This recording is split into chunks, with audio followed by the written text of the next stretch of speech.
तो हेलो बच्चों, कैसे हैं आप। शुरू करते हैं 10.1 का फर्स्ट क्वेश्चन। इससे पहले हमने 10.1 थी उसका कॉन्सेप्ट समझ लिया था, इसके क्वेश्चंस करने हैं आज। फर्स्ट क्वेश्चन है represent graphically a displacement of 40 kilometre 30 degree east of earth. हमें बस ग्राफिकली क्या करना है, रिप्रेजेंट करके शो करना है, बस डायग्राम शो करना है हमें। ये क्वेश्चन आएगा नहीं, लेकिन हमारे बेस के लिए बहुत अच्छा है, बस समझना है इसको, ठीक है। तो हम क्या करते हैं, यहाँ पे डायग्राम बनाते हैं।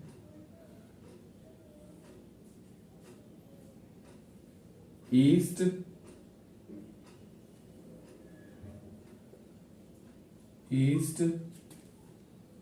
वेस्ट नॉर्थ साउथ, ठीक है। तो उसने कहा है कि डिस्प्लेसमेंट दिखानी है। डिस्प्लेसमेंट मतलब कि एक स्ट्रेट लाइन होगी, क्योंकि सबसे डिस्प्लेसमेंट हम किसको बोलते हैं, डिस्प्लेसमेंट हम उसको बोलते हैं जो सबसे कम लेंथ होती है ना, मिनिमेस्ट दूरी।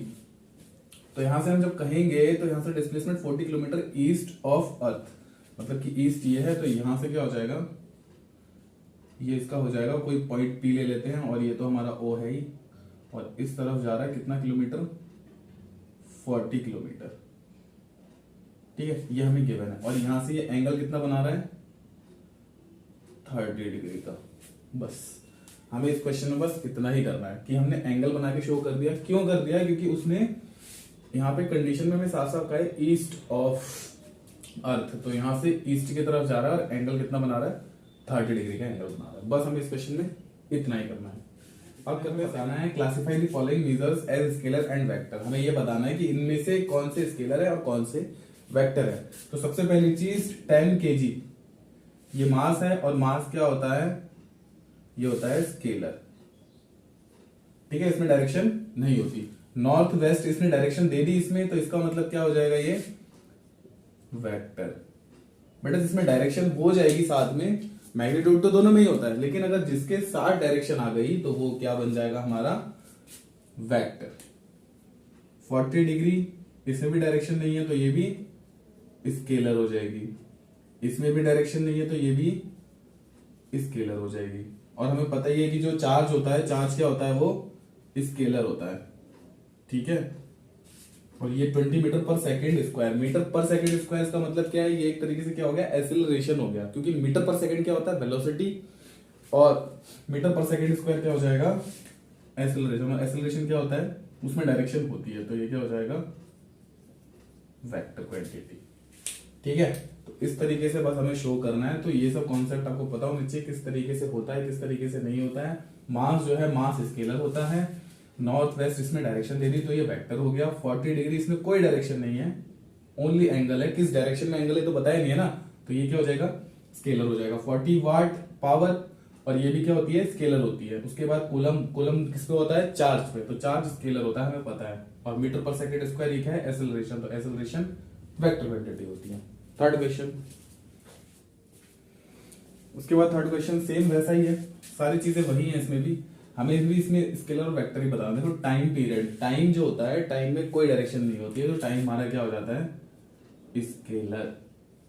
उसके बाद डिस्टेंस, डिस्टेंस किसकी वजह से आती है, डिस्टेंस आती है हमारी स्पीड इक्वल्स टू। तो स्पीड, जब स्पीड में डायरेक्शन नहीं है तो डिस्टेंस में कैसे हो जाएगी, तो ये भी स्केलर हो जाएगी। फोर्स में डायरेक्शन बहुत जरूरी है, ये मैंने तुम्हें बताया भी था 10.1 के कॉन्सेप्ट में। तो यहां पर फोर्स क्या हो जाएगा, हमारा वेक्टर। पिछली वीडियो देख लेना, उसमें समझ में आ जाएगा। वेलोसिटी में भी होती है, क्योंकि वेलोसिटी इक्वल्स टू क्या होता है, डिस्प्लेसमेंट अपॉन टाइम, और डिस्प्लेसमेंट में डायरेक्शन है तो वेलोसिटी में भी होगी। और वर्क डन में यहां पर हमारी नहीं होती डायरेक्शन, ठीक है।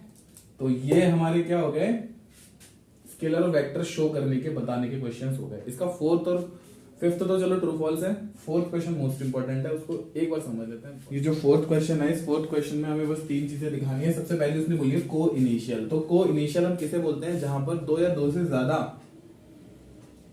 डिस्टेंस या मैग्नीट्यूड, उनका इनिशियल पॉइंट एक ही हो, तो वो क्या हो जाएगा, यहां से। तो vector A and vector B are को इनिशियल। सेकंड क्या है, इक्वल। इक्वल कौन कौन से हैं, देखो इसकी डायरेक्शन इधर जा रही है, इसकी डायरेक्शन इधर आ रही है, ये तो इक्वल हो नहीं सकते। ये वेक्टर डी और वेक्टर वी ये दोनों क्या है, इक्वल है, क्योंकि दोनों की डायरेक्शन भी सेम है। तो एंगल कह रहा हूं, sorry, vector D and vector V are equal. Third condition क्या है, collinear but not equal. Collinear क्या है, एक दूसरे के पैरेलल बट इक्वल ना हो। तो ये दोनों एक दूसरे के पैरेलल है लेकिन इक्वल है, तो ये दोनों क्या है, एक दूसरे के पैरेलल तो है क्योंकि इसकी डायरेक्शन इस तरफ है और इसकी डायरेक्शन इस तरफ है। तो कोलिनियर तो है बट इक्वल नहीं है। तो यहां से क्या हो जाएगा, vector A and vector C are collinear but not equal. ठीक है, तो इस तरीके से हमारा फोर्थ क्वेश्चन भी हो गया। फिफ्थ क्वेश्चन की मैं यहाँ पे लिख देता हूं, उसमें बस ट्रू और फॉल्स करना है और कुछ भी नहीं है, फिर हमारे 10.1 complete. Vector A and vector minus A R collinear. बिल्कुल हो सकता है कि मैंने क्या किया, एक वेक्टर मैंने ये लिया, ठीक है, एक वेक्टर मैंने ये लिया वेक्टर ए, और एक वेक्टर मैंने ये लिया जो कि माइनस ए। तो हाँ कोलिनियर हो सकते हैं, कोलिनियर एक दूसरे के पैरेलल है, तो हो जाएगा ये। ठीक है, सेकंड है two collinear vectors are always in magnitude.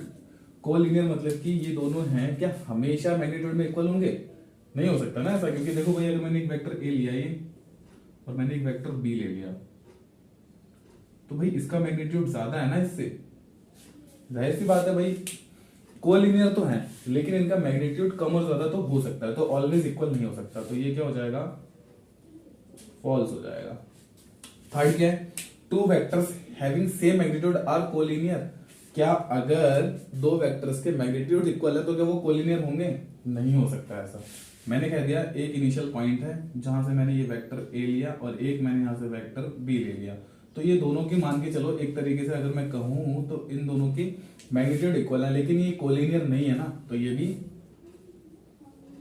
False हो जाएगा। लास्ट एंड फोर्थ बचता है two collinear vector having the same magnitude are equal. अगर दो कोलिनियर वेक्टर है उनके मैग्नीट्यूड इक्वल है तो क्या वो दोनों इक्वल हो सकते हैं, ट्राई करते हैं। देखो एक तो ये है वेक्टर ए और एक ये है वेक्टर बी, भाई यहां तो इक्वल चलो हो गए, सेम मैग्नीट्यूड भी और इक्वल भी हो गए, ठीक है, कोलिनियर भी हो गए। लेकिन अगर मैं यहां पर दो कोलिनियर लेता हूं, एक वेक्टर ए और मैं लेता हूं एक वेक्टर बी, तो दोनों कोलिनियर भी हैं, मैग्नीट्यूड भी इक्वल है, लेकिन दोनों इक्वल नहीं है। क्यों नहीं है, क्योंकि यहां पर vector A is equal to minus of vector B आ रहा है, इक्वल हो ही नहीं सकते।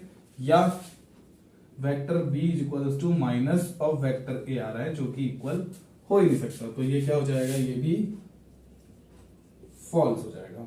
ठीक है, 10.1 तो हमारी कंप्लीट हो गई है। 10.2 का कॉन्सेप्ट हम अगली वीडियो में करेंगे, फिर उसके बाद उसके क्वेश्चंस करेंगे। मिलते हैं अगली वीडियो में, ठीक है।